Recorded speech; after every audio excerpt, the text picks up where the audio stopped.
ಈ ದಿವಸ ನಮ್ಮ ರಾಜ್ಯದ ನಾಯಕರಾದಂಥ ಸಿದ್ದರಾಮಯ್ಯನವರು ಮತ್ತು ಭಾವಿ ಮುಖ್ಯಮಂತ್ರಿಗಳಂತ ಡಿ ಕೆ ಶಿವಕುಮಾರ್ ಅವರು, ರಾಷ್ಟ್ರೀಯ ಅಧ್ಯಕ್ಷರಾದಂಥ ಮಲ್ಲಿಕಾರ್ಜುನ ಖರ್ಗೆ ಅವರು, ಮಾನ್ಯ ರಾಹುಲ್ ಗಾಂಧೀಜಿಯವರು, ಮಾನ್ಯ ವೇಣುಗೋಪಾಲ್ರವರು, ಮಾನ್ಯ ರಂಜಿತ್ ಸುರ್ಜೇವಾಲಾ ನಮ್ಮ ಉಸ್ತುವಾರಿಗಳು, ಎಲ್ಲ ಕಾಂಗ್ರೆಸ್ನ ಹಿರಿಯ ನಾಯಕರುಗಳ ಸಮ್ಮುಖದಲ್ಲಿ ಈ ನಾಳೆ ನಡೆಯುವಂಥ ಪ್ರಮಾಣ ವಚನದ ವಿಚಾರದಲ್ಲಿ ಮಾನ್ಯ ಭಾವಿ ಮುಖ್ಯಮಂತ್ರಿಗಳಂತ ಡಿ ಕೆ ಶಿವಕುಮಾರ್ ಜೊತೆಗೂಡಿ ಯಾರ್ಯಾರು ಮಂತ್ರಿಗಳಾಗಬೇಕು ಅಂತಕ್ಕಂಥ ಆಶಯವನ್ನು ವ್ಯಕ್ತಪಡಿಸಿದ್ದಾರೆ.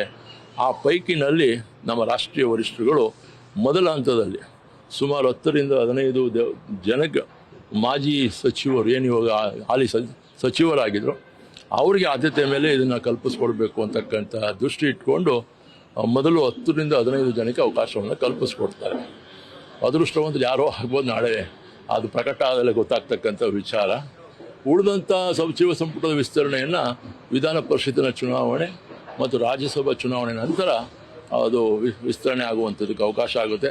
ಹೊಸಬರಿಗೆ ಅವಕಾಶ ಕೊಡಬೇಕು ಅಂತಕ್ಕಂಥದ್ದು ಮತ್ತು ರಾಹುಲ್ ಗಾಂಧೀಜಿಯವರ ಕಲ್ಪನೆ ಇವತ್ತು ಪರಿಶಿಷ್ಟ ಜಾತಿ, ಪರಿಶಿಷ್ಟ ವರ್ಗ, ಹಿಂದುಳಿದ ವರ್ಗ, ಅಲ್ಪಸಂಖ್ಯಾತರಿಗೆ ಆದ್ಯತೆ ಕೊಟ್ಟು ಸಾಮಾಜಿಕ ನೆಲೆಗಟ್ಟಿನ ಆದ ಮೇಲೆ ಸರ್ಕಾರವನ್ನು ಮುನ್ನಡೆಸಬೇಕು ಅಂತಕ್ಕಂಥ ಆಶಯವನ್ನು ಅವರು ವ್ಯಕ್ತಪಡಿಸಿದ್ದಾರೆ.